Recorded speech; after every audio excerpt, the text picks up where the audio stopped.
Yes so तो friends, आप सभी लोगों का तहे दिल से स्वागत है हमारे आज के इस सेशन में, जिसका नाम है how to improve heart functioning. और आज हम सीधे हार्ट की फंक्शनिंग के बारे में बात करेंगे कि कैसे हम लोग अपने हार्ट की फंक्शनिंग को इम्प्रूव कर सकते हैं। आगे बढ़ने से पहले मैं देखना चाहूंगा आप में से कितने लोग नए हैं, फर्स्ट टाइमर्स हैं। आप अपना हैंड रेज करें। जितने लोग आज पहली बार आए हुए हैं, first timer, virtual hand raise करना है सर आपको। मैं रमाकांत जी को देख पाया हूँ। रमाकांत जी, आपको वर्चुअल हैंड रेज करना है, ठीक है। ये सारिका मुझे दिख रही है। वर्चुअल हैंड रेज का मतलब आपके मोबाइल की स्क्रीन पे नीचे एक रिएक्शंस की बटन होगी। जब आप उसको दबाते हो तो हैंड रेज होता है, हैंड रेज का ऑप्शन आता है। ओके, अच्छा चलिए, मुझे सुरेश नवगिरे भी दिख रहे हैं। आप ऐसे कर दो, मैं देखता हूँ। चलो, उसके बाद में मगर आपका कैमरा ऑन रहना चाहिए। तो आपने ऐसा किया तो दिखेगा मुझे, नहीं तो पता चला आपने कैमरा बंद रखा है और आप ऐसा कर रहे हो और आपको लगेगा कि अमित मेरा नाम नहीं ले रहा है। यस, सोनाली पहुरकर दिख रहा है मुझे। अक्षरा दिख रही है, वेरी गुड। और कौन है, और कौन है, और कौन है? हैंड रेस करोगे तो मुझे दिखेगा। फर्स्ट टाइमर्स, फर्स्ट टाइमर्स, ये सुरेश जी दिख गए मुझे। पूनम तेरकर भी दिख रहे हैं मुझे। Okay, very good. और कौन है? First timers, first timers, first timers, first timers. Okay, बढ़िया। सो आप सब लोगों का स्वागत है जो फर्स्ट टाइमर्स है। अपेक्षा, गीतांजलि खोपड़े, वेलकम। पुष्पा मोरे, प्राची। ओके। आप आप सब लोगों को देख के मुझे ऐसे नहीं लग रहा कि आपको हार्ट से रिलेटेड कोई इशू है क्या? बीपी या कोई और हेल्थ हार्ट से रिलेटेड इशू है? आप सबको देखकर मुझे ऐसे लग रहा है शायद वेट से रिलेटेड इशू है। वेट से रिलेटेड इशू है तो ऐसे दिखाओ। हाँ, यस। तो सोनाली ने बता दिया है कि उनका वेट का इशू है। यस। अपेक्षा गप्पा नंतर मार। अपेक्षा गुजर, ध्यान ही नहीं है वो लॉग इन करके बातें गपशप चल रही है, ठीक है। सो वेट का इशू है, ओके। विश्वम्बर जी का वेट का इशू है, ओके। उसके बाद और किसका वेट का इशू है? प्राची का वेट का इशू है। सारिका का वेट का इशू है, बढ़िया। ओके, रमाकांत जी ने भी हैंड रेस किया है, उनका भी वेट का इशू है, बढ़िया, very good. Okay, Satish ji आपका भी वेट का इशू है। हाँ, चलिए, बढ़िया। सो बहुत बहुत वेलकम है सब फ्रेंड्स आपका। आज का जो सेशन है इसमें हम लोग हार्ट हेल्थ से रिलेटेड बात करेंगे। तो डायरेक्टली वेट लॉस के लिए बात नहीं करूंगा मैं आपको, मगर यस, ठीक है, मैं बात करते करते आप लोगों को बता दूंगा कि वेट लॉस कैसे होता है, क्या होता है। मगर आज का टॉपिक बहुत अलग होगा, तो जिसमें हम लोग हार्ट हेल्थ से रिलेटेड बात करेंगे, राइट। तो नंबर वन चीज आप लिख लीजिए।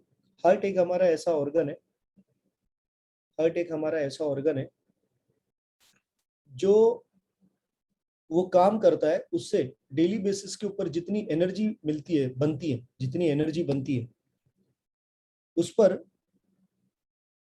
एक बल्ब जल सकता है। इतनी एनर्जी वो डेली बेसिस के ऊपर कंज्यूम करता है, एक बल्ब जल सकता है। ओके, एक बल्ब जल सकता है। सेकंड, हमारे शरीर के अंदर खून की नलियों का इतना बड़ा नेटवर्क है कि हमको ऐसा लगे कि एक इंसान है, राइट। तो अगर हम लोग कोई भी एक व्यक्ति के शरीर के अंदर जितनी खून की नलियां है, अगर हर एक खून की नली को एक दूसरे के साथ में जोड़ देते हैं तो आपको मालूम है वो कितनी लंबी होगी? कितनी लंबी होगी? हमको लगेगा 6 फुट के तो हम है या 5.5 फुट के तो हम है, तो कितनी लंबी होगी? ओके, बताइए सर, सूरज जी, चलिए बताइए, आप हैंड रेस कर रहे हो, बोलो कितनी लंबी होगी? आई थिंक पूरा अर्थ का राउंड हो सकता है, इतनी बड़ी होगी। Yes, absolutely, absolutely. पूरा अर्थ का राउंड हो सकता है, अर्थ टू मून जाके आ सकता है बंदा। इतना ज्यादा ब्लड वेसल्स हमारे शरीर के अंदर दबा दबा के फिट करे। तो आपके और मेरे शरीर के अंदर बहुत सारी खून की नलियां हैं। और ये जो खून की नलियां हैं, ये इसमें से कुछ बहुत छोटी है, कुछ बड़ी है, कुछ नॉर्मल है, मतलब वाइड वेराइटी की ब्लड वेसल्स है। और ये ब्लड वेसल्स जो है कंटिन्यूअसली इन सब के अंदर से खून की नलियां हैं, तो इसके अंदर से खून बहता रहेगा कंटिन्यूअसली। और जब भी ये खून जो बहने का जो पेस है, पेस आप लिख लेना, खून बहने का जो पेस है जब ये चेंज हो जाता है तो प्रॉब्लम्स आना शुरू हो जाता है। खून बहने का पेस जब चेंज हो जाता है तो प्रॉब्लम्स आते हैं। अगर बढ़ गया तो हाई बीपी, और अगर कम हो गया तो लो बीपी। अगर बढ़ गया तो हाई बीपी, अगर कम हो गया तो लो बीपी, राइट। नेक्स्ट पॉइंट आप नोट कर सकते हो। हार्ट के अंदर 4 चेंबर्स होते हैं, उसको बोला जाता है एट्रियम और वेंट्रिकल्स। एट्रियम और वेंट्रिकल्स। तो कुछ नहीं, 4 डिब्बे है ऐसा पकड़ लो, ऊपर 2 है नीचे 2 है। ऊपर वाले दोनों को एट्रियम बोलेंगे, नीचे वाले दोनों को वेंट्रिकल बोलेंगे। जो राइट वाला है उसको राइट बोलेंगे, जो लेफ्ट वाला है उसको लेफ्ट बोलेंगे। सिंपल। ओके। तो एट्रियम वाला जो होता है राइट वाला, उसमें खून आता है हमारे पूरे बॉडी में से, और जो भी अशुद्ध खून है वो पूरा वो राइट एट्रियम में जाता है, फिर वहीं से नीचे राइट वेंट्रिकल में जाता है, और राइट वेंट्रिकल से वो जो खून है वो हमारे डैश जगह पे जाता है। कौन बताएगा? प्यूरिफिकेशन के लिए। कहाँ जाता है खून प्यूरिफिकेशन के लिए? चैट विंडो में डालो कहाँ जाता है। चैट विंडो का इस्तेमाल करो, देखते हैं कहाँ जाता है। ओके ओके, कहाँ जाता है? ओके, कुछ लोगों ने लिखा है लीवर, कुछ लोगों ने लिखा है लंग्स, कुछ लोगों ने लिखा है kidney. Right, kidney. Okay, kidney. Okay, lungs. Okay, कहाँ जाता है? जल्दी जल्दी डालो। बहुत बढ़िया। सो ब्रेन में जाता है। वाह, अनबिलीवेबल। ओके, सो लिख लो आप। हमारे हार्ट से जो खून की नलियां हैं इम्प्योर ब्लड को लेकर जाती है हमारे लंग्स में। लंग्स, हमारे लंग्स में जाती है, और वहां पर वो लंग्स में से, वो लंग्स में से जो है वहां पर पूरा ब्लड जो है उसको ऑक्सीजनेट किया जाता है। कम से कम कोविड होने के बाद मुझे दूसरे जवाब एक्सपेक्टेड नहीं थे, क्योंकि कोविड में तो लंग्स का ही इन्फेक्शन होता है और वहां पर ऑक्सीजन की कमी हो जाती है, जिसकी वजह से लोगों को ब्रीदिंग में डिफिकल्टी होती है। राइट। तो अभी हम सब लोगों का उम्र 2 साल से ज्यादा है ना? 2 साल से ज्यादा है बोल रहा हूँ मैं, 2 साल से। तो अगर हम 2 years एंड अबव बैठे हैं यहाँ पे, तो 2 साल में हम लोगों ने कोविड बहुत देखा है। Right, just 1 second.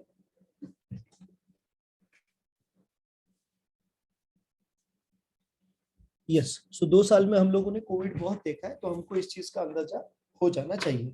Anyway, so next point लिख लीजिए आप। वहां से ये जो ऑक्सीजनेटेड ब्लड है हमारे लंग्स में से, वो आता है हमारे लेफ्ट वेंट्रिकल में, लेफ्ट एट्रियम में, सॉरी, ऊपर वाला जो होता है लेफ्ट एट्रियम, वहां पे आता है, और फिर वहां से लेफ्ट वेंट्रिकल में जाता है नीचे।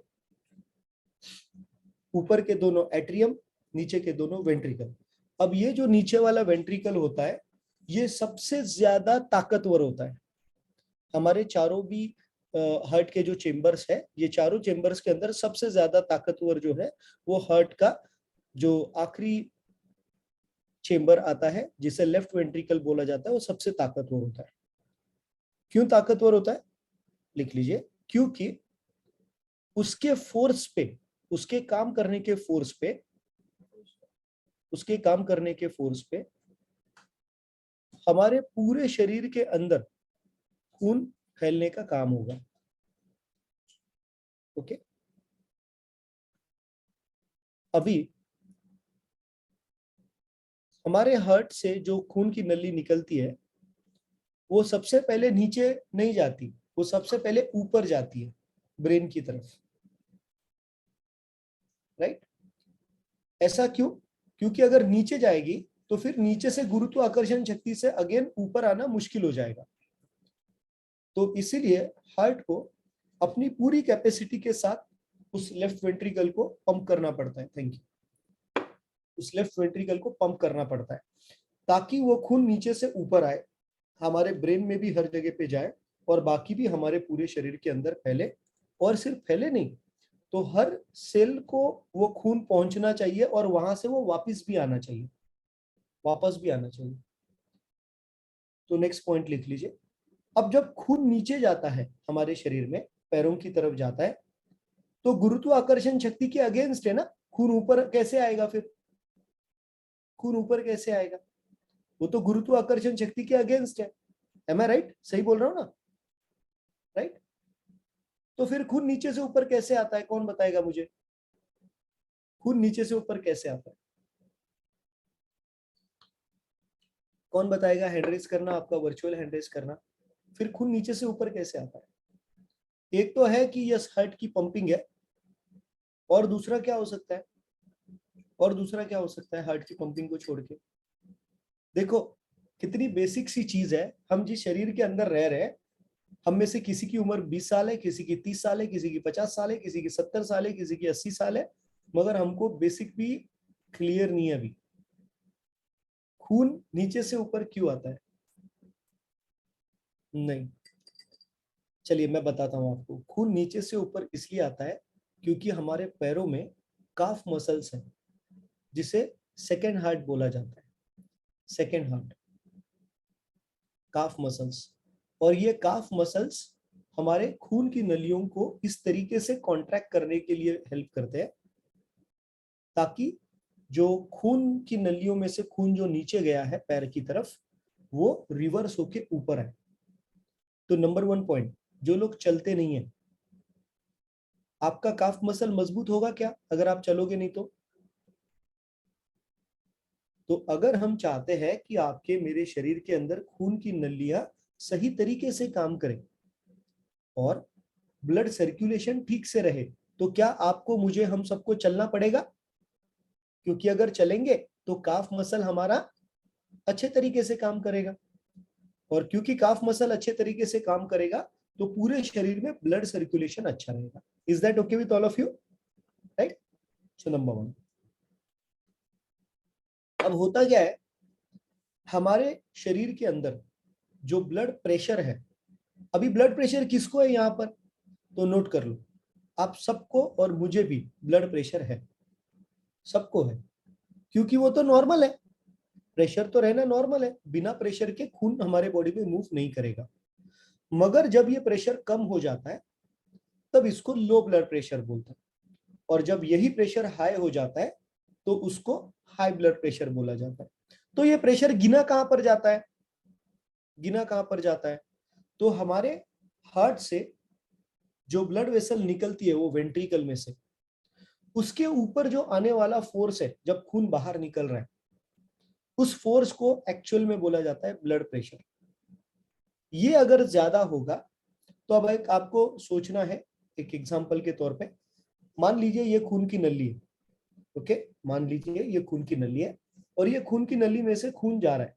अभी इधर हार्ट है, हार्ट ने पंप किया, हार्ट ने ब्लड को पंप किया, तो यहां से खून की नली में गया, हार्ट को जो अटैच्ड है लेफ्ट वेंट्रिकल को खून की नली। अब वो जितना फोर्स से जाएगा तो वो खून आगे लगेगा, तो इसकी जो, मान लो ये ब्लड वेसल है तो ये क्या हो गई, इसकी ब्लड वेसल की वॉल हो गई, खून के नली की दीवार हो गई ना, ब्लड वेसल की वॉल। राइट? तो वो वॉल के ऊपर कितना जोर से प्रेशर आ रहा है वो डिसाइड करेगा कि वो वॉल फटेगी या नहीं फटेगी। वो वॉल अंदर से, उस वॉल के सेल्स डैमेज होंगे या नहीं होंगे। एग्जाम्पल, मान लीजिए ये दीवार है, इस दीवार को मैंने पानी, नॉर्मल इसमें मैंने इसमें पानी डाला। ओके, नॉर्मल पेस में मैं इसमें पानी डाल रहा हूं, तो ये दीवार डैमेज इमीडिएटली नहीं होगी।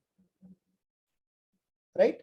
मगर यही अगर मैंने बहुत हाई प्रेशर से, अगर मैंने इसको पानी मारा बहुत हाई प्रेशर में, एक बढ़िया सा जो अपना फायर ब्रिगेड वाले होते हैं ना, वो पाइप लेकर आ गए, और वो पाइप लेकर मैंने अगर इस दीवार के ऊपर वो पानी मारा, तो आपको नहीं लगता कि वो वॉल खराब हो जाएगी? होगी या नहीं होगी ज्यादा प्रेशर की वजह से? तो वैसा ही हमारे हार्ट के बाहर जो खून की नली निकलती है, वो ज्यादा प्रेशर होने के कारण अंदर से डैमेज होना शुरू करती है, और जब वो अंदर से डैमेज होना शुरू करती है तो हमारी बॉडी का डिफेंस मैकेनिज्म है, हमारी बॉडी का डिफेंस मैकेनिज्म है कि कोई भी चीज जो खराब हो रही है उसको जाके रिपेयर करना। और इसीलिए फिर हमारे बॉडी के अंदर हमारे रोग प्रतिकारक शक्ति के जो सेल्स होते हैं, हमारे जो डिफेंस सेल्स होते हैं, वो एक्टिवेट हो जाते हैं, और प्लस हमारे शरीर के अलग अलग सेल्स एक्टिवेट होके उधर रिपेयर वर्क शुरू कर देते हैं, रिपेयर वर्क शुरू कर देते हैं। अब रिपेयर वर्क करेंगे तो वहां पर क्या होगा? रिपेयर वर्क करेंगे कोई भी चीज का, अगर मान लो ये दीवार है, दीवार को क्रैक जाता है, इसका रिपेयर वर्क करना है, तो इसके ऊपर कुछ लेयर आएगा ना। मान लो इधर कोई दीवार पे क्रैक गया तो सब का सब अंदर थोड़ी ना जाएगा, कुछ लेयर ऊपर भी आएगा, तो पता चल जाएगा कि अरे इधर कुछ तो हुआ था, इसकी वजह से इधर ऊपर सीमेंटिंग हुआ है या व्हाइट सीमेंट लगा है या जो भी है। Is that right? तो वैसा ही जब हमारे खून के नली के अंदर कट्स जाते हैं because of high blood pressure, तो लिख लो, हाई ब्लड प्रेशर की वजह से हमारी खून के नली में कट्स होते हैं, कट्स होते हैं। और ये कट्स को आपकी और मेरी बॉडी नेचुरली नॉर्मली अंदर से हील करने का काम करती है। मगर जब ये हीलिंग की प्रोसेस होती है तो वहां पर अलग अलग पार्टिकल्स जमा होना शुरू हो जाते हैं, और ये अलग अलग पार्टिकल्स प्लस हमारे खून के अंदर की इम्प्यूरिटी और डेंसनेस मतलब जाड़ापन, खून का जाड़ापन, उसकी वजह से over a period of years, बहुत सारे सालों में हमारे खून के नली में क्लॉट्स डेवलप होते हैं। क्लॉट्स मतलब खून के, क्या बोलते हैं उसको, खून के क्या बोलेंगे हम लोग इसको, गोले को क्या बोलेंगे, क्लॉट को? यस, आप बोलना चाहोगे? खून का गुठली, यस गुठली, चलो बढ़िया, खून की गुठली, राइट। सो खून की गुठली हो जाएगी वहां पे। ओके, तो उसकी वजह से क्या होगा, फिर जो ब्लड है वो ठीक से पास नहीं हो पाएगा, और अगर वो ब्लड ठीक से पास नहीं हो पाएगा तो वापस प्रेशर पीछे आएगा। एग्जाम्पल, हम लोग हमारे गार्डन में मान लो हम लोग पानी दे रहे हैं, राइट, तो प्रेशर बढ़ाने के लिए क्या करते हैं हम लोग, नल को सामने से दबाते हैं तो प्रेशर बढ़ता है, राइट। मगर ज्यादा दबा दिया, ज्यादा सामने से दबा दिया तो क्या होता है, किधर का कनेक्शन खुलता है, पीछे का कनेक्शन खुल जाता है। अगर सामने से आपने बहुत बड़े पैमाने पे दबा दिया, मान लीजिए इतना पानी का पाइप है, उसको इतने तरीके से दबा दिया, राइट, अगर इतना बड़ा दबा दिया तो थोड़ा सा ही पानी है जो यहाँ से बाहर आ सकता है, तो ये सारा प्रेशर जो आ रहा था वो कहाँ जाएगा, वापस जाएगा। तो वो जहां से भी निकल रहा है वहां पे वो प्रेशर मारेगा। और आप में से बहुत सारे लोगों ने देखा होगा ना, जब हम लोग नल के पाइप को इधर से ऐसे मारते हैं कहीं पर भी, तो पीछे से जहां से वो नल में से पाइप निकल रहा है उधर का कनेक्शन निकलता है, देखा है आपने? कई बार देखा है। तो अभी वो तो हर्ट, अभी ये सेम सिचुएशन हमारे हर्ट में होती है। जब प्रेशर ज्यादा हद से बढ़ जाता है और अंदर कहीं पे कुछ क्लॉट फॉर्मेशन होना शुरू होता है, तो खून आगे नहीं जा पा रहा सेम प्रेशर से, तो वो खून रिवर्स आना शुरू कर देता है। और जब वो रिवर्स आता है तो वो कहाँ आ रहा है, हार्ट में आ रहा है। एंड दैट इज वेयर हमारे हार्ट में बहुत बड़ा डैमेज होना शुरू हो जाता है। क्लियर है सबको? क्लियर है? परफेक्ट। अब बात करते हैं कि वो कौन से कारण है जिसकी वजह से हमारे खून की नली में कट हो सकते हैं या गुठलियां हो सकती है खून के अंदर। ओके, नंबर 1 रीजन लिख लीजिए, या ब्लड प्रेशर बढ़ सकता है। Number 1 reason, blood volume. Blood volume, देखो खून की नलियां तो उतनी ही है, अब खून का वॉल्यूम जो है अगर ये बढ़ गया, खून का वॉल्यूम जो है अगर ये बढ़ गया तो प्रेशर बढ़ जाएगा। खून का वॉल्यूम नॉर्मल रहेगा तो नॉर्मल प्रेशर रहेगा, और खून का वॉल्यूम कम रहेगा तो लो प्रेशर रहेगा, राइट। तो जिनका खून का वॉल्यूम लो है, मतलब जिनको लो ब्लड प्रेशर है, उन्होंने क्या पीना चाहिए, पानी। उन्होंने क्या पीना चाहिए, पानी। उनका खाना कैसा होना चाहिए, उनका खाना ऐसा होना चाहिए कि उनके शरीर के अंदर ज्यादा हीमोग्लोबिन बने, उनके शरीर के अंदर ज्यादा खून बने, ये उनका खाना होना चाहिए। अब यही अगर कोई व्यक्ति ऐसा है कि जिसका ब्लड प्रेशर ज्यादा है, ब्लड वॉल्यूम ज्यादा है, तो ब्लड वॉल्यूम ज्यादा होने के कारण क्या आ रहा है, ज्यादा प्रेशर आ रहा है। और ये ज्यादा प्रेशर को कम करने के लिए हमको हमारी आदतें चेंज करनी पड़ेंगी, क्योंकि एक मेजर फैक्टर जिसकी वजह से खून का वॉल्यूम बढ़ता है वो है नमक। नमक हो डैश डैश का नमक, तो है ना, हमने बचपन में ऐड सुनी होगी, नमक हो टाटा का, टाटा नमक, राइट। तो वो टाटा का रहने दो या बिना टाटा का रहने दो, हर नमक जो है वो खून के अंदर वॉल्यूम बढ़ाएगा, खून का वॉल्यूम बढ़ाएगा, वाटर को रिटेन करेगा और इसकी वजह से हमारे खून के नली में प्रेशर बढ़ेगा। इसीलिए डॉक्टर साहब बोलते हैं जब भी हम लोग हाई ब्लड प्रेशर से हमारी डायग्नोसिस होती है तो डॉक्टर साहब बताएंगे हमको कि भैया आप नमक खाना कम करो। तो हम में से कुछ ज्ञानी लोग सुनेंगे और कुछ लोग बोलेंगे नहीं नहीं ते सब पक लगता है, वो अच्छा नहीं लग रहा टेस्ट में, तो मैं नहीं सुनूंगा। ओके, और ऐसा करने की वजह से फिर हम लोग कई बार कॉम्प्रोमाइज कर देते हैं, तो ऐसा नहीं करें। ओके, नेक्स्ट पॉइंट लिख लीजिए, हमारे खून की डेंसिटी बढ़ जाना। खून की डेंसिटी बढ़ने की वजह से प्रेशर बढ़ता है। अभी खून की डेंसिटी बढ़ने का मतलब क्या है? खून का गाढ़ापन बढ़ जाना, खून का गाढ़ापन बढ़ जाना, खून गाढ़ा हो रहा है। अभी खून गाढ़ा क्यों होता है? खून गाढ़ा क्यों होता है लिख लो, क्योंकि खून को नॉर्मल डेंसिटी में रखने वाले घटक जो है वो कम हो गए हमारे खून में। खून को नॉर्मल डेंसिटी में रखने वाले जो घटक है, जो न्यूट्रिएंट्स है, वो कम हो गए हमारे शरीर में। उसकी वजह से खून की डेंसिटी जो है वो बढ़ रही है। तो ऐसे कौन से न्यूट्रिएंट्स है जो हमारे खून की डेंसिटी को नॉर्मल रखेंगे? तो सबसे पहला और इंपॉर्टेंट न्यूट्रिएंट लिख लो, folic acid. Folic acid, folic acid जो है ये आपके और मेरे खून के अंदर डेंसिटी को नॉर्मल रखने के लिए मदद करता है। और जो भी गिठान तैयार होती है उसका मतलब ही यह है कि हमारे शरीर में होमोसिस्टीन के लेवल बढ़ रहे हैं। होमोसिस्टीन के लेवल बढ़ रहे हैं। होमोसिस्टीन एक टाइप का प्रोटीन है जो क्लॉट बनाने का काम करता है, जो क्लॉट बनाने का काम करता है। जब हमारे खून में होमोसिस्टीन के लेवल्स बढ़ जाते हैं तो हमारे खून की नली में ऑटोमेटिक क्लॉट होना शुरू हो जाते हैं, चाहे खून की नली फटी हो या नहीं फटी हो, अंदर से डैमेज हो या नहीं हो, जब होमोसिस्टीन के लेवल बढ़ जाएंगे। ठीक है, अब ये फोलिक एसिड जो है ये आपको, मुझे, हम सबको अपने हार्ट के लिए बहुत ज्यादा इंपॉर्टेंट है। अगर हम लोग हमारे शरीर को डेली फोलिक एसिड सही मात्रा में देंगे तो हार्ट का प्रॉब्लम या स्ट्रोक का इशू 20% से ज्यादा लोगों में कम हो जाएगा। 20% से ज्यादा लोगों में कम हो जाएगा हार्ट का इशू या स्ट्रोक का इशू। क्योंकि गोला जो है, गिठान जो है, वो सिर्फ हार्ट के आजू बाजू में ही होगी ऐसा कुछ नहीं है, वो तो कहीं पर भी हो सकती है। हमारे ब्रेन में जाने की ब्लड वेसल में भी हो सकती है, हमारे हाथ को जाने वाली ब्लड वेसल के अंदर भी हो सकती है। राइट, तो लिख सकते हो आप, अगर हम लोग सही मात्रा में डेली फोलिक एसिड का इंटेक करेंगे तो पैरों में जो ब्लड क्लॉट्स बनते हैं वो 25% से कम हो जाएंगे।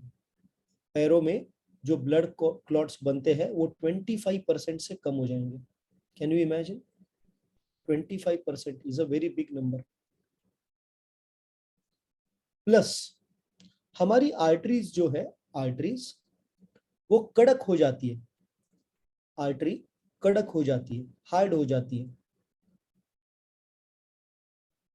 तो उस हार्डनेस को कंट्रोल में रखने के लिए, कम रखने के लिए फोलिक एसिड हेल्प करता है। फोलिक एसिड हेल्प करता है।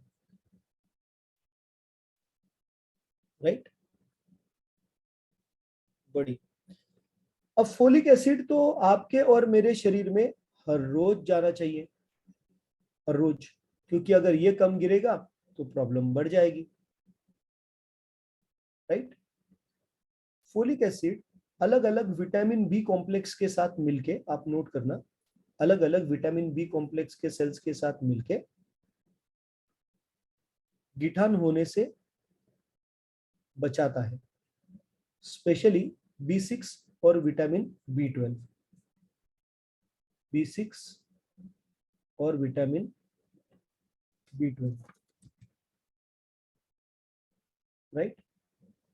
अब फोलेट जो है, फोलेट ये हमारे अलग अलग खाने में आएगा। फोलेट का मतलब ही फोलिक एसिड है,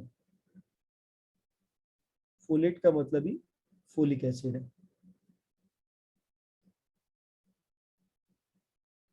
अब ऐसा क्या खाना खाएंगे हम लोग कि जिसकी वजह से हमारे शरीर में फोलिक एसिड की कमी नहीं हो?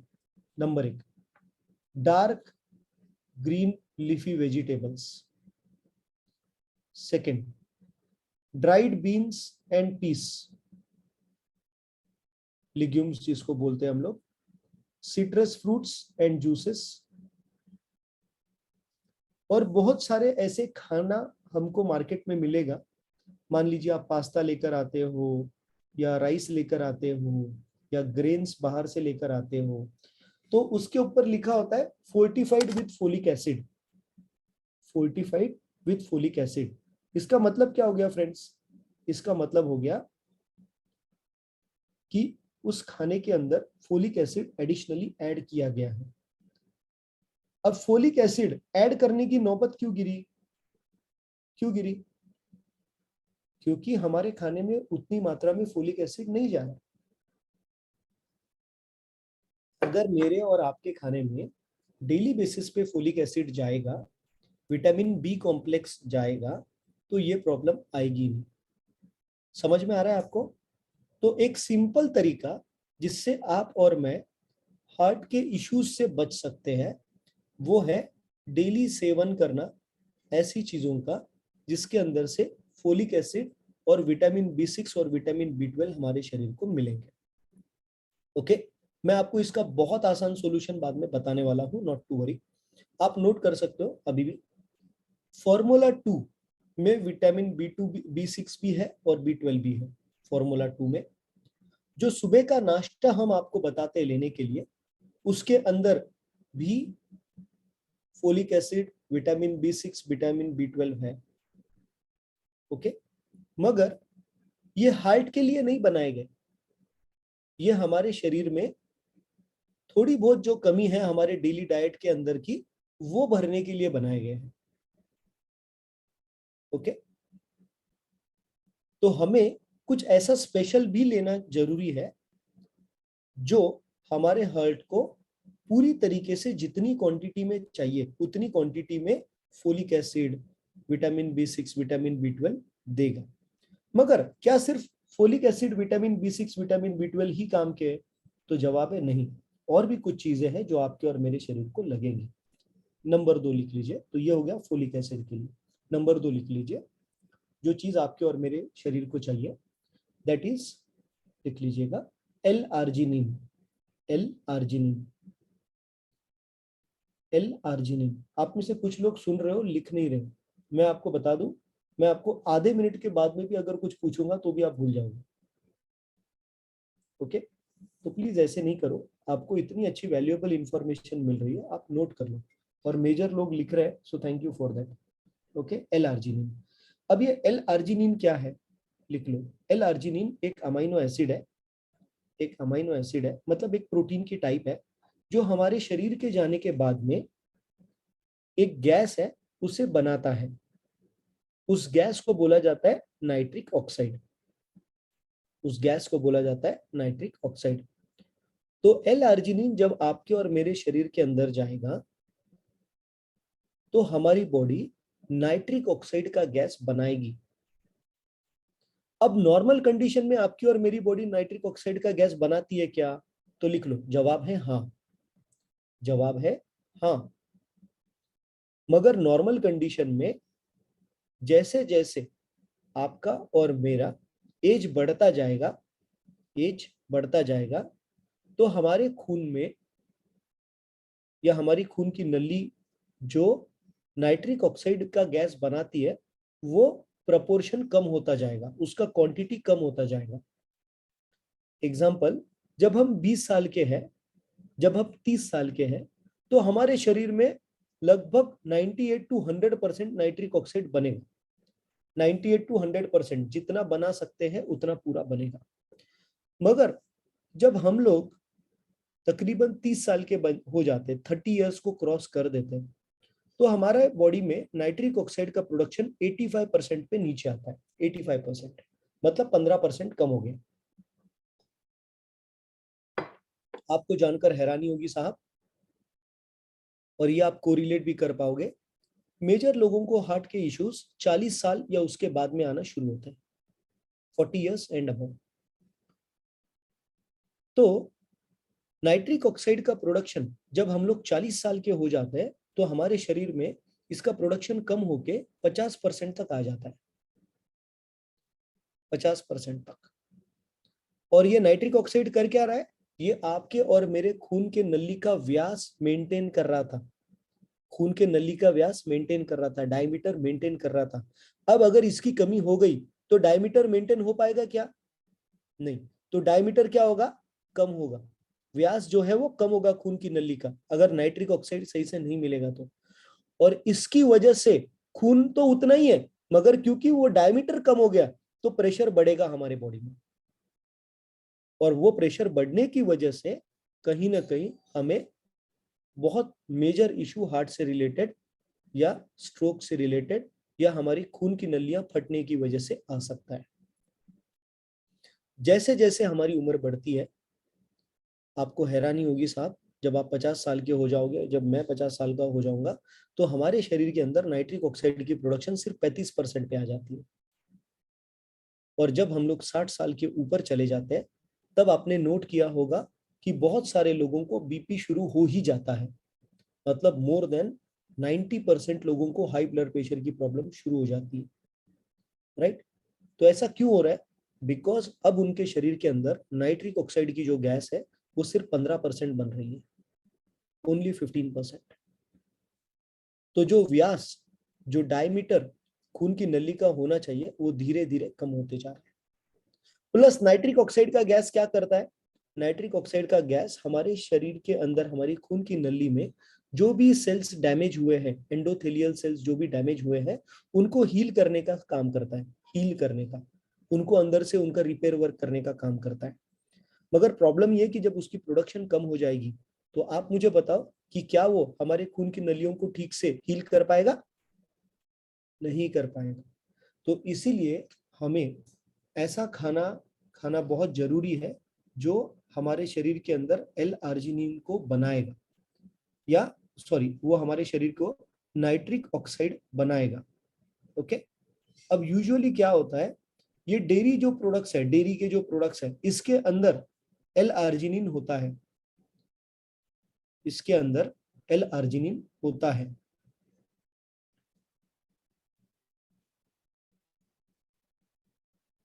अभी कोई एक साहब ने लिखा था, I don't recollect his name, उन्होंने चैट विंडो में डाला था कि जब भी मैं बाहर जाता हूँ, बाहर घूमने के लिए, मतलब कहीं पे टूर पे जाने के लिए मैं देखता हूँ, तो मेरे चेस्ट में पेन होता है। You know why? बिकॉज कहीं ना कहीं आपका जो स्ट्रेस लेने का जो तरीका है, स्ट्रेस लेने का, ओके, वो हो रहा है। जब आप, आपके शरीर, आपको जब भी बाहर जाने का अवसर आता है, तो आपको प्रेशर आ रहा है, और वो प्रेशर में आपकी खून की नली जो है वो थोड़ी सी छोटी हो जा रही है, और शायद कहीं ना कहीं उसकी वजह से आपको इश्यूज आ रहे हैं। ओके। अब लिख लीजिएगा, खून की नली छोटे होने की वजह से और भी कुछ इश्यूज आते हैं। नंबर 1 इशू लिख लो, और एक दूसरा अदर देन हार्ट का इशू आप लिख लो, erectile dysfunction, erectile dysfunction. Okay. So males का जो सेक्सुअल ऑर्गन होता है, उसका इरेक्शन का प्रॉब्लम आना शुरू हो जाता है जब आपके शरीर के अंदर खून का फ्लो ठीक से नहीं हो रहा है तो। ओके। और एक चीज होती है जिसे बोला जाता है प्री एक्लेम्सिया। प्री एक्लेम्सिया ये एक ऐसी कंडीशन है जिसमें हाई ब्लड प्रेशर होता है और हमारे यूरिन में से प्रोटीन ज्यादा जाता है, यूरिन में से प्रोटीन ज्यादा जाता है, राइट? तो हमें यह देखना है फ्रेंड्स कि एल आर्जिनिन हमारा एज चाहे जो मर्जी हो, उसके अंदर हमारे शरीर के अंदर हमको बढ़िया तरीके से मिले। तो ये किस किस में मिलेगा L-आर्जिनिन, आप नोट करें। ओके, सबसे पहले डेयरी प्रोडक्ट्स में मिलेगा। ऑर्गेनिक में देखना सबसे पहले, तो ऑर्गेनिक्स। नेक्स्ट, पालक आप लेना। अगर आप नट्स खाओगे, एलमंड्स खाओगे, वॉलनट्स खाओगे तो आएगा। Sesame seeds, pumpkin seeds, sunflower seeds खाओगे तो आएगा।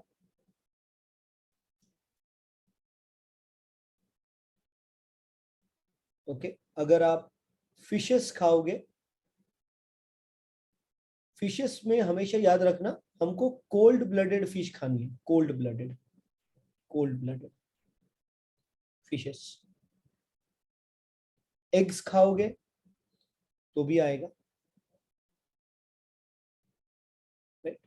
एग्स खाओगे तो भी आएगा।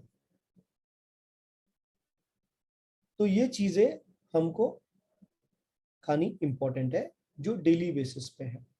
नेक्स्ट, लिख लिया सबने? डन। अभी और एक चीज लिख लो।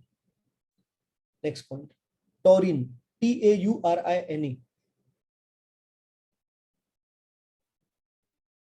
कोल्ड ब्लडेड फिश का मतलब जो फिश डीप समंदर में होती है, जहां पे टेम्परेचर कम होता है, that is cold blooded fish. Example लिख लो कोल्ड ब्लडेड फिश के, swordfish, mackerel, tuna, swordfish, mackerel, tuna,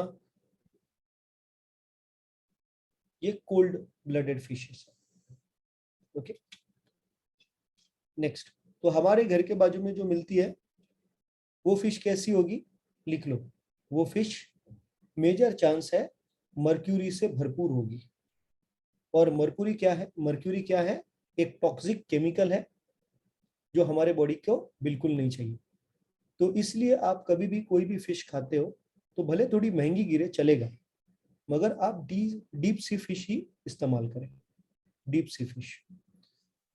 okay, next point. तो पूनम, मैं इतना देर से बाकी भी तो चीजें बताया ना, आई होप आप लिख रहे हो। मैंने वेजिटेरियन सोर्सेज भी बहुत सारे बताए। Okay, next, taurine, TAURINE, taurine. Okay, taurine क्या है? लिख लीजिए, ये एक अमाइनो एसिड है, ये एक अमाइनो एसिड है टॉरिन, जो हमारे शरीर में ऑस्मोटिक प्रेशर को बैलेंस करके रखता है। ऑस्मोटिक प्रेशर, अभी ऑस्मोटिक प्रेशर किस चिड़िया का नाम है? लिख लो, हमारे सेल के अंदर और हमारे सेल के बाहर जो पानी होता है, हमारे सेल के अंदर और हमारे सेल के बाहर जो पानी होता है, ये हमेशा बैलेंस में चाहिए। ये अगर बैलेंस में नहीं रहेगा तो हमें बहुत मेजर हेल्थ प्रॉब्लम्स आएंगे, बहुत मेजर हेल्थ प्रॉब्लम्स आएंगे। तो टॉरिन जो है ये ऑस्मोलैरिटी को मेंटेन करने के लिए हेल्प करता है, नंबर 1। नंबर 2, हमारा जो ब्रेन है और हमारा जो स्पाइनल कॉर्ड है, उसे बोला जाता है सेंट्रल नर्वस सिस्टम के दो main organs, central nervous system के दो main organs. So brain, spinal cord का पूरा कोऑर्डिनेशन चलता है हमारे बॉडी के साथ में।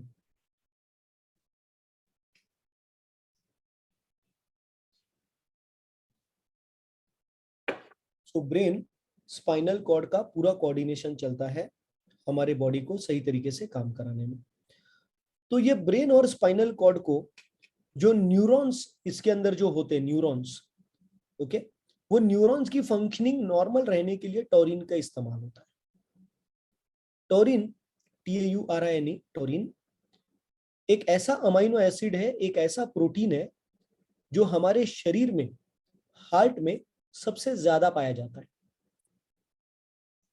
जो हमारे ब्रेन में बहुत बड़ी मात्रा में पाया जाता है, जो हमारे आंखों में बहुत बड़ी मात्रा में पाया जाता है, टॉरिन।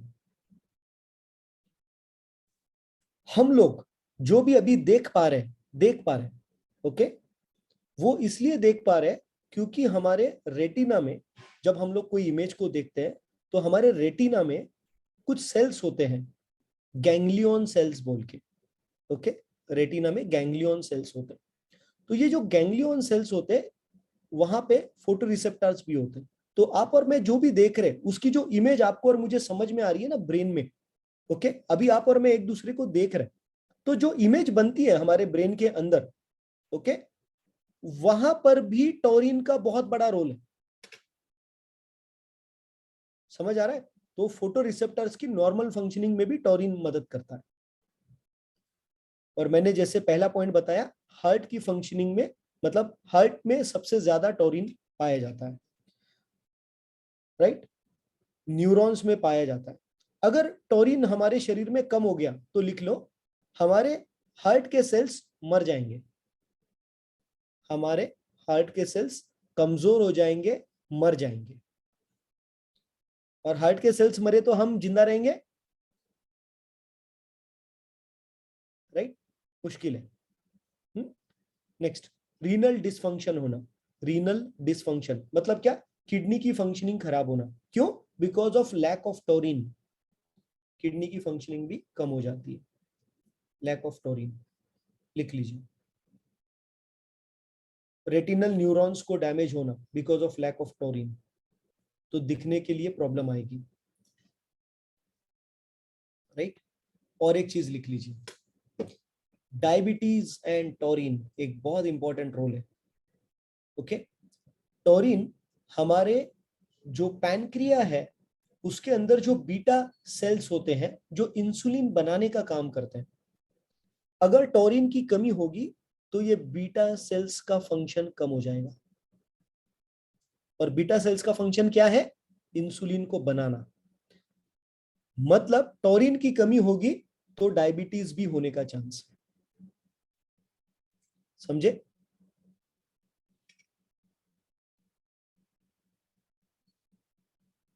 तो साइटोप्रोटेक्टर का काम करता है टोरिन, मतलब वो सेल्स को प्रोटेक्ट करने का काम करता है। और लिख लीजिए, इन्फ्लेमेशन को फाइट करने का काम करता है, इन्फ्लेमेशन को फाइट करने का काम करता है। अब टोरिन जो है ये आप और मैं चाहेंगे कि डेली बेसिस के ऊपर हमारे बॉडी को मिले, चाहेंगे या नहीं चाहेंगे? हम में से हर एक व्यक्ति चाहेगा, राइट। मगर इसकी कमी होगी, इसकी कमी होगी और उसकी वजह से कहीं ना कहीं हमारे बॉडी में इश्यूज आना शुरू हो जाएंगे। अब टोरिन किधर मिलेगा? लिख लो, एक, मम्मी के दूध में, fish dairy products, fish dairy products, right, बहुत इंपॉर्टेंट है। अब आप बोलोगे सर हम लोग तो खाते नहीं, सही बात है, क्या करें अभी? नेक्स्ट, सीवीड के अंदर भी मिलेगा, सीवीड। सीवीड का मतलब होता है समंदर में उगने वाले कुछ प्लांट्स, वो भी रिच होते हैं टोरिन में। अभी करें तो क्या करें? टोरिन अवेलेबल ही है मेजर नॉन वेजिटेरियन फॉर्म्स में, और कुछ वेजिटेरियन फॉर्म्स में है मगर उसकी मात्रा बहुत कम होती है, राइट। बड़ी, अब नोट कर लीजिएगा, वो कौन सी चीज है जो अगर आप डेली 1 स्पून लोगे तो आपको इनफ मात्रा में फोलिक एसिड मिलेगा, इनफ मात्रा में टोरिन मिलेगा और इनफ मात्रा में एल-आर्जिनिन मिलेगा। आपको समझ आया? अगर ये इनमें से कोई भी मिसिंग है तो बॉडी में प्रॉब्लम होगी या नहीं होगी? अगर फोलिक एसिड मिसिंग है तो भी इश्यू आएगा, अगर टोरिन मिसिंग है तो भी इश्यू आएगा, और अगर एल-आर्जिनिन मिसिंग है तो भी इश्यू आएगा। तो इसका मतलब है आपको और मुझे हमारे शरीर को डेली बेसिस पे कुछ सप्लीमेंटेशन अगर हम लोग करेंगे इसमें, तो वो है फॉर्मूला 7 का, फॉर्मूला 7। अब ये फॉर्मूला 7 जो है ये मैं खुद दिन में से 2 बार लेता हूं, ओके, फॉर्मूला 7 जो है ये मैं खुद दिन में से 2 बार लेता हूँ और इसका बहुत जबरदस्त इफेक्ट आता है हमारे स्लीप पे। क्यों? लिख लो। स्लीप में पैटर्न्स होते हैं, एक होती है डीप स्लीप और एक होती है थोड़ी सी रिवॉल्विंग आई मूवमेंट वाली स्लीप, और एक होती है नॉन रिवॉल्विंग आई मूवमेंट वाली स्लीप। तो जो डीप स्लीप होती है ना, डीप स्लीप, उसके अंदर आदमी बिल्कुल हिलता नहीं है डीप स्लीप में। ओके, तो वो डीप स्लीप का जो टाइम है अगर वो बढ़ जाएगा तो आप जब सुबह उठोगे तो आपका फ्रेशनेस ज्यादा होगा। जब आपका डीप स्लीप का टाइम बढ़ जाएगा तो आपका सुबह का फ्रेशनेस ज्यादा होगा। और आप लोगों की जानकारी के लिए, इसके लिए आपको फॉर्मूला 7 मदद करेगा। तो हार्ट से रिलेटेड ये जितनी भी चीजें मैंने बताई उसमें तो हेल्प करेगा ही करेगा, मगर नींद के इसमें भी आपका डेप्थ ऑफ स्लीप बढ़ाएगा, जिसकी वजह से बहुत अच्छी नींद भी आएगी। इरेक्टाइल डिसफंक्शन की जो बात हुई थी एक वो, और एक पॉइंट लिख लीजिए, फर्टिलिटी इश्यूज में भी एल-आर्जिनिन मदद करता है। और इसलिए मैं खुद विदाउट एनी इश्यूज भी, क्योंकि अभी मैं भी 40 का हो गया ना, तो मेरा भी नाइट्रिक ऑक्साइड का प्रोडक्शन कितना हो गया, 50% पे आ गया। तो अभी अगर मुझे नॉर्मल रखना है तो मुझे क्या करना पड़ेगा? यस, मुझे डेयरी प्रोडक्ट खाने पड़ेंगे, यस मुझे फिश खानी पड़ेगी, मगर मैं खाता हूँ क्या फिश? नहीं खाता हूँ, राइट? तो अभी क्या करूँ? तो अभी मैं बढ़िया से एक काम करूंगा, जी आप में से जितने, अभी ये है तो महंगा, राइट, महंगा है बिल्कुल, मगर उसकी वैल्यू देखो, जिंदगी बचाने वाली है, जिंदगी बचाने वाली वैल्यू है इसकी, इसलिए इसकी कॉस्ट ज्यादा है। ओके, और ये आसानी से मिलेगा नहीं। और मैंने एक बार सस्ता अल्टरनेटिव ट्राई किया था, और लिख लो सस्ते में कोई इफेक्ट नहीं है, ट्राई मार चुका हूं मैं, क्योंकि मुझे भी तो पैसा लगता है ना उसमें, मगर सस्ते में वो इफेक्ट है ही नहीं, इफेक्ट ही नहीं है वो। तो फिर मैं आ गया फिर अपना ओरिजिनल F7 के ऊपर ही फिर से। ओके, सो आप नोट कर लीजिएगा, F7, हम में से जितने भी लोगों को ब्लड प्रेशर है, डायबिटीज है, अटैक आके गया है, क्लॉट बन गए हैं, घबराहट होती है, उन सब लोगों ने F7 का सेवन करना बहुत ज्यादा इंपॉर्टेंट है, बहुत ज्यादा। हम में से कुछ लोग ऐसे होंगे जिनके ट्राइग्लिसराइड के लेवल ज्यादा है, ट्राइग्लिसराइड, और वो ट्राइग्लिसराइड बढ़ने की वजह से प्रॉब्लम आ रही है उनको। तो नोट करें आप, बेसिक ब्रेकफास्ट, फॉर्मूला 2, फॉर्मूला 4 जिसके अंदर बीटा ग्लूकॉन है जो ट्राइग्लिसराइड को कम करने के लिए हेल्प करेगा, और फॉर्मूला 7 का इस्तेमाल करें। और एक चीज है इसके अंदर, और एक चीज है, उसका नाम है alpha linoleic acid. Alpha linoleic acid F7 में, और एक चीज है जिसका नाम है अल्फा लिनोइक एसिड। ये अल्फा लिनोइक एसिड हमारे बॉडी में जाने के बाद ओमेगा 3 फैटी एसिड में कन्वर्ट होता है, और हमारा जो एजिंग होता है, एजिंग वो इसलिए होता है बिकॉज ऑफ ऑक्सीडेशन, ऑक्सीडेशन। तो फॉर्मूला 7 अल्फा लिनोइक एसिड होने की वजह से ऑक्सीडेशन की प्रोसेस को धीरे करता है, जिसकी वजह से हमारा जो ऑर्गन फंक्शनिंग है वो इंप्रूव होगा, सारे ऑर्गन्स का फंक्शनिंग। और उसी के साथ में जब भी किसी भी व्यक्ति को कोई बीमारी होती है तो उस बीमारी में इन्फ्लेमेशन का बहुत बड़ा रोल होता है, सूजन का बहुत बड़ा रोल होता है। तो वो सूजन को कम रखने के लिए भी अल्फा लिनोइक एसिड हमारे बॉडी में जाने के बाद हेल्प करता है। तो आप सब लोग क्या करें, आप में से जितने लोगों को लगता, अच्छा क्या ये एक बार लेके फायदा है? लिख लो, नहीं, मतलब एक बार में आपको डिफरेंस समझ में आएगा, मगर एक बार मैंने लिया था 6 महीना पहले तो अभी उसका इफेक्ट मेरे बॉडी में रहेगा क्या? नहीं, ये डेली लेने वाली चीज है। मगर अगर आपको लगता है कि आपके बॉडी की वैल्यू है, मुझे मालूम है मेरी बॉडी प्राइसलेस है, मेरी बॉडी प्राइसलेस है, मैं अपने बॉडी को बेस्ट टू बेस्ट ही दूंगा और कुछ दूसरा नहीं दूंगा। अगर आपको ऐसा लगता है तो आप फॉर्मूला 7 लीजिए। दूसरा, अगर आपको ब्लड प्रेशर है, अगर आपको डायबिटीज है, फिर तो लीजिए ही लीजिए। अब मुझे ना ब्लड प्रेशर है ना डायबिटीज है, मगर उसके बावजूद भी मैं ले रहा हूँ। मगर स्लीप की डेप्थ बहुत जबरदस्त बनाता है, बहुत मतलब आउटस्टैंडिंग है, आउटस्टैंडिंग, क्योंकि मेरे को उसमें बहुत जबरदस्त रिजल्ट दिखता है। ओके, बढ़िया। सो फॉर्मूला 4 जिन लोगों के ट्राइग्लिसराइड ज्यादा होंगे। अब जिन लोगों को वेट कम करना है उनको क्या करना है, लिख लो। सुबह उठेंगे, मस्त से हमारा जो नाश्ता है वो लेंगे, चाय बंद करेंगे। हम अपनी एक अलग चाय देंगे जिसमें कैलोरीज नहीं होंगी, मस्त टेस्ट होगी, जो मैं भी पी रहा हूँ, वो लीजिएगा आप भी, फॉर्मूला 21। नंबर 2, सुबह के नाश्ते में जो भी खा रहे होंगे वो सब बंद कर दो। हो सकता है आप सिर्फ अंडा खा रहे हो सकता है आप सिर्फ मुसली खा रहे हो सकता है आप ब्रेड बटर खा रहे हो सकता है आप नाश्ता नहीं कर रहे हो सकता है आप रोटी सब्जी खा रहे हो सकता है आपने हर रोज कल रात में जो बचा हुआ है उसको फोड़नी को देके खाने की आदत है, व्हाटएवर जो भी है, डजंट मैटर। ओके, उसको चेंज कर दो और बढ़िया से फॉर्मूला 1 और फॉर्मूला 3 का नाश्ता शुरू करो। और ये सब कहाँ पे मिलेगा आपको? ये सब आपको आपके कोच के पास में मिलेगा। कोच मतलब वो व्यक्ति जिसने आपको यहाँ पे बुलाया। दोपहर में बढ़िया से खाना खाओ, शाम में बढ़िया से खाना खाओ, तो आपका वेट जिंदगी भर मेंटेन भी रहेगा और आपके शरीर को अच्छा सा पोषण भी मिलेगा।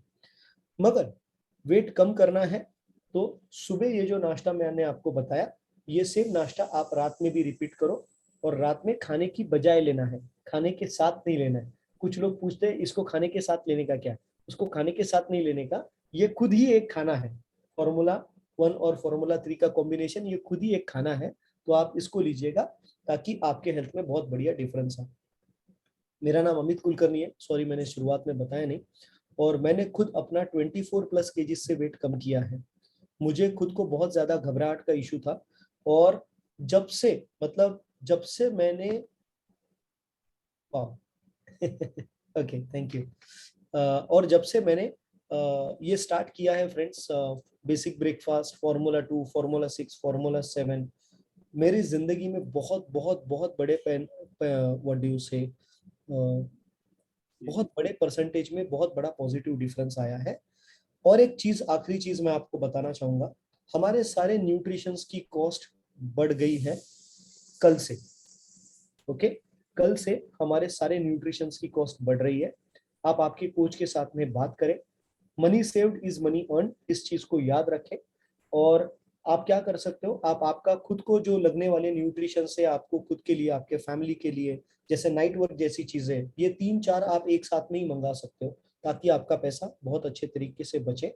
क्योंकि अराउंड 14 से 16% के बीच में प्राइस राइज हो गई है। 7 तारीख कल आखिरी दिन है, 8 तारीख से सुबह सारे प्रोडक्ट्स की प्राइजेस बढ़ जाएंगी। तो आप मेक श्योर करिएगा कि अगर आपको आपके घर में किसी को भी स्टार्ट करना है, आज स्टार्ट करें। और जिनको भी ऑलरेडी, जिन लोगों ने स्टार्ट किया है, वो थोड़ा सा, जैसे हम लोग जब रेट बढ़ने वाले होते तो राशन थोड़ा सा घर में हम लोग जमा कर लेते, वैसा आप थोड़ा सा आपके पैसे बचाने के लिए कर सकते हो। कोई कंपलसरी नहीं है, मगर अगर आपको करना है तो आप कर सकते हो। ओके, एंड यस, चलिए एक काम करेंगे, थोड़ा हे थांबून गे रे, रेकॉर्डिंग थांबून गे। यस, अभी हम लोग एक काम करेंगे, एक बहुत ही हमारे